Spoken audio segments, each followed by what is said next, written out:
Qafqaz Müsəlmanları İdarəsinin İrəvan qazılığının fəaliyyəti bərpa edilir. Yeni info xəbər verir ki, bununla bağlı idarənin Qazılar Şurasında iclas keçirilib. Bildirilib ki, İrəvan qazısı fəaliyyətini Qafqaz Müsəlmanları İdarəsinin əsas binasında davam etdirəcək. Qafqaz Müsəlmanları İdarəsinin sədri Allah Şükür Paşazadə çıxışında bu məsələyə toxunaraq bildirib ki, idarənin tarixi İrəvan qazılığının fəaliyyətini bərpa etməsi zamanının tələbidir. Biz Qərbi Azərbaycanda öz milli varlığımızın mənəvi sütununu yenidən dirçətməliyik.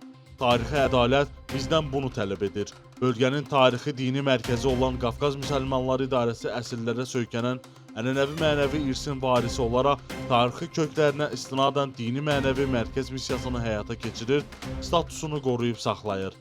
Allah Şükür Paşazadə vurğulayıb ki, dini mərkəz keçmiş ehtiram və gələcəyə inamla ənənəvi olaraq Tiflisdə, Batumda, Dərbənddə olduğu kimi İslam sivilizasiyasının tarixi məkanlarından olan Qərbi Azərbaycanda da İrəvan qazılığının yenidən fəaliyyətə başlamalı olduğuna əmindir.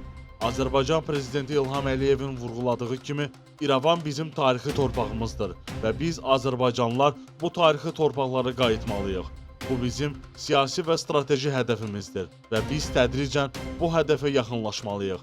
Bütün bunları nəzərə alaraq, habelə Qərbi Azərbaycan icması ilə məsləhətləşərək İrəvan qazılığının bərpası barədə tarixi əhəmiyyətli qərarımızı elan edirik.